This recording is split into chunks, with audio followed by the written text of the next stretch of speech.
But what I didn't tell you is I didn't choose this school because of coach. I didn't choose it because it was going to end up being one of the top basketball programs I ever played for. I chose this school because it was located in Chico. Chico was the #2 party school in the nation at the time. The only reason I chose that school. Only reason I chose that school. So what did I do when I left coach's office? I didn't go get a job. I didn't go to the classes. I went straight to the liquor store, bought a bottle, went straight to the corner, bought a sack of weed, and started to get drunk and high.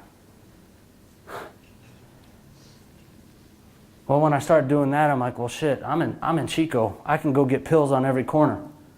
So here I am. I'm smoking again. I'm drinking again. I'm popping pills again. Pretty soon I'm going through these house parties with these girls, and they're going through every single cabinet in these houses, finding whatever prescription pill we could find. And we're in the middle of parties, and we're crushing up Vicodins and Perks and whatever, Lexapro, Seroquel, whatever we can get our hands on. And we're sitting there snorting it in front of everybody. Well, in that druggy addict mentality, I'm like, well, shit, if I'm snorting this stuff, I might as well start snorting some cocaine. No big deal, right? So all of a sudden, I'm snorting coke. I'm doing E, I'm doing pills, and I completely fucking lose it. I didn't care about anybody. I didn't care about life. It got to the point where I'm sitting in cars where guys were robbing people at gunpoint. I'm not that type of... 2 microphones. Mic check, mic check. That's how whacked I was. Perfect timing. Can you guys hear me with this? I've never had 2 microphones on, so this is new. So here I am, just completely gone, and I'm hanging out with the wrong dudes. And my buddy basically snitches on me. He calls my mom and says, you need to get Ethan home because he's going to end up dead or in jail. And she calls me and tells me, starts sobbing on the phone, like, come home, see us. And I lied to my mom on the phone. I was like, okay, Mom, I'm coming home. But she didn't know that I was so gone that I didn't want to go home. I was embarrassed. I was ashamed. So when I hung up the phone, I called up my buddy. And I tell him to bring every single drug that he had.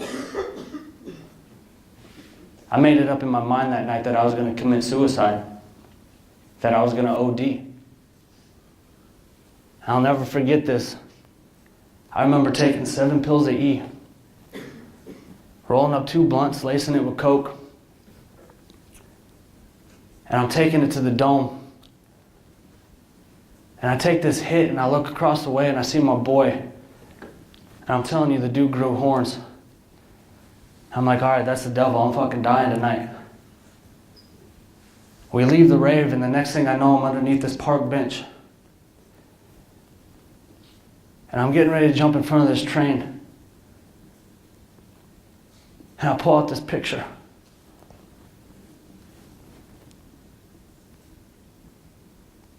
This picture of my little baby brother. Newborn. I never seen his face, never heard him cry. That picture of my baby brother is the only reason why I didn't jump in front of that train. This is the first time I've used this picture in a slide. Like this. You guys have no idea how much that picture means to me. My little bro saved my life. I remember going home, and I called my mom after sobering up, and I'm like, Mom, send me that bus ticket. I want to come home. And I go home. I'm living with my parents again. I'm going to Front Range. I'm getting my grades up. And these are the things that you never forget. Now, I work at home with my dad, and I go to Front Range, but I'm babysitting my little brother.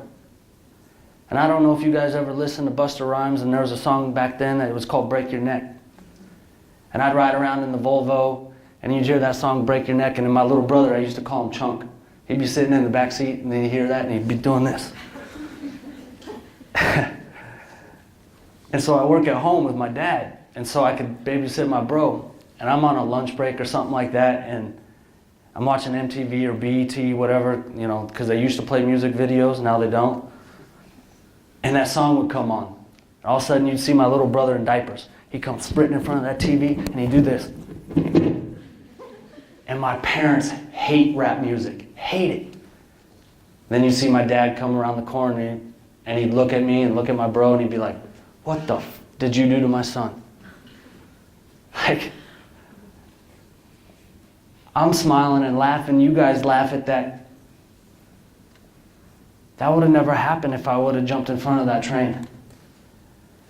I would have never had that memory. I love my baby bro. I love my family. Now, if I would have gone out like some punk and killed myself, I would have never been able to do that with him. Now I go through the process again, Front Range, get my grades up, do everything that I can. I'm living with my family. I get another opportunity to play college basketball. I must be pretty good, right? Because I was talking to coaches today, there's no way in hell I'd ever be able to get these opportunities in today's society. No way. I get a call from Metro. Metro State is one of the top Division II programs in the country, year in, year out. They say, Ethan, we want you to come here, but we have to see your transcripts. I show them my transcripts. They say, all right, here's the deal. You have to pass one summer class. One summer class. Cultural anthropology. I go to class. Everything's going good. I start to get cocky. I'm like, well, shit, I can smoke a little weed on the way to school. So I start smoking weed again. But when I get high, I don't like to be around people at all. I don't like people, period. I don't know how I made it as a speaker. So here I am smoking weed, and instead of going to class, I go to my local Mickey D's, I eat an Egg McGriddle, I read the Wall Street Journal, and I go to the gym. You guys think I passed that class? No. I walk away with a D in cultural anthropology, and I'm academically ineligible to play for Metro before I even get to enroll. Who does that? Me. Fast forward to spring term, I'm on a bender in San Diego. I turn on the TV. Guess who I see playing in the national championship game? Division II national championship game. Metro. All my boys, all the coaches that I was supposed to be playing with, they cut down the nets. They win the national tournament. And I'm sitting on a couch in San Diego getting just crazed. Now I go on a bender because I'm so pissed off at myself, I don't know how I got home. What do? I go home and say, Mom, Dad, I need to get my act together because I want to go play for a national championship with Metro next year. I go to Front Range, get my grades up, everything's going good. Bam, I get another call. This time it's UNC, a bigger program. Hey, Ethan, we want you to come play for us. We know we need you because we're going D1 next year. You need to be able to get your act together so you can help us. I'm like, all right, Coach, I got you, no big deal. So what do? First couple weeks of school, I don't drink, I don't smoke, I don't party. I go through the whole process. And I'm busting my butt. I'm going through point guard drills. I'm going through shooting guard drills. I'm doing everything that I can to be the best guard that I can. Well, after a couple weeks, Coach and I start headbutting. Why? Because I picked up a lot of bad habits. I don't know if you guys ever watched that And One. That was real popular back then. So everybody used to call me the professor, and I wanted to destroy the professor. So here I am doing all these drills, and I'm not playing like a point guard. Coach says, you don't get to play. So pretty soon I go from starting to backup to third string, and then I give up. I say, screw this. If Coach doesn't want me to change my game and be who I am, I don't want to be here. So what do? I go back from being sober to drinking, smoking. And now my addiction is even worse because this was the worst I ever got. I'm drinking a fifth of Christian Brothers brandy every single night. I don't even show up to class. I show up to practice and that's it. Now I'm academically ineligible a semester, so Coach doesn't want anything to do with me. And I'll never forget this moment. I'm at the bottom of 17B, or Lawrence and Hall, and I pull out a payphone to call my dad. I'll never forget that moment. And my dad's a real big, buff dude. Don't tell him I said that, because I call him soft all the time. But I called my dad and I said, Dad, I don't want to live anymore. I can't do this. And it was the first time he ever opened up with emotions. And he's like, son, you need to go see a psychologist. He's like, you have major issues. And I'm like, all right, Pops. So I go to the counselor at UNC at semester. She goes through the whole process and she's like, Ethan, you're a manic depressive, social anxiety, not bipolar, but I was basically screwed.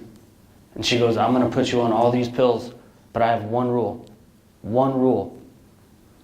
Do not drink while you take these pills. Do not drink while you take these pills. You guys think I listened? No. I kept drinking. I kept smoking. I kept going to practice. What do? I walk away from, oh, that's first semester. I had a 1.86. I walk away from second semester with a 0.43 GPA. 0.43. I was so messed up at this time that I talked to my friends.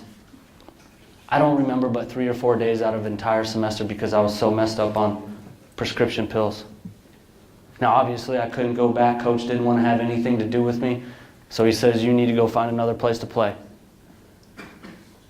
Now I go home again. You guys see this? Definition of insanity. Every time I'm doing something stupid, I'm running away from my problems.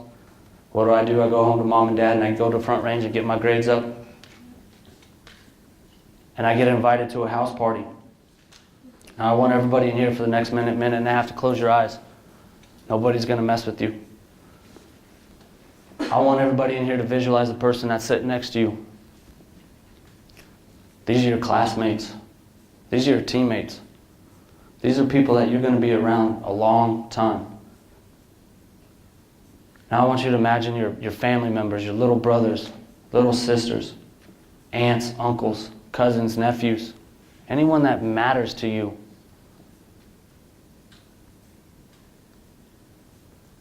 Now picture your parents, your mom and your dad.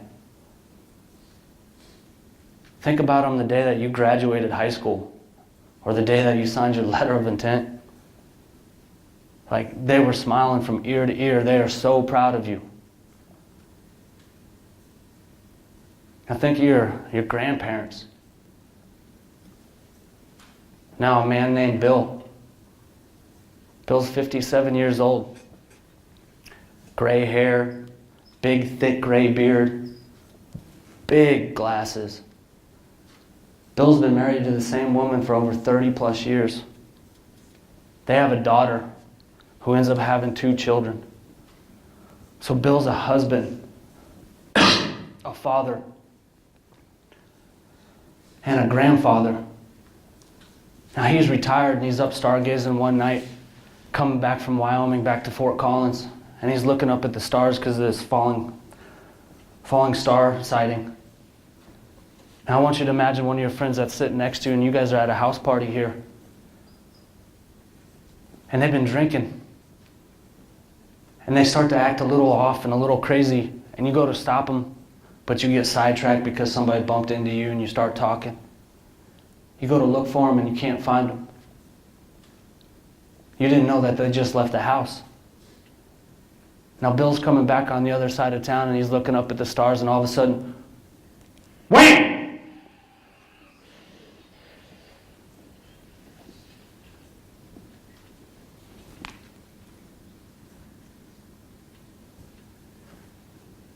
That person I just told you to visualize, sitting next to you, that was me. I went to a house party and drank wine for the first time. Next thing I know, I'm sitting in a hospital bed and I have no idea what's going on. And the nurse comes in, she's like, do you know what you did last night? No. Second nurse comes in. Do you know what you did last night? No. You hit and you killed somebody.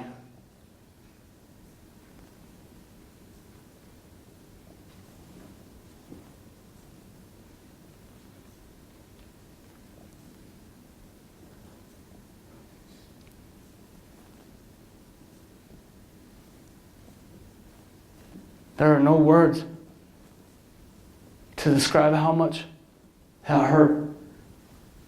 Waking up 23 years old to find out that you just killed an innocent person. Like, I'm having a hard time breathing right now. This fucking sucks. I have to see this picture of what I did and what I caused every single time I give these presentations. That's Bill's vehicle. Bill was driving and had no idea that I drove down the wrong side of a 4-lane road 72 miles an hour until I hit him head on. He was killed instantly by my Suburban.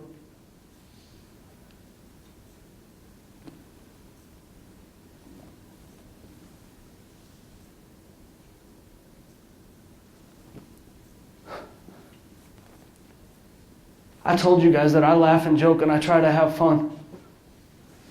But I see these things every single day. Before I go to bed, I pray. I see the images that you guys see. I see Bill's face. There are times that I don't even want to live anymore. People don't realize that to take somebody's life, his wife doesn't have her husband of 37 years.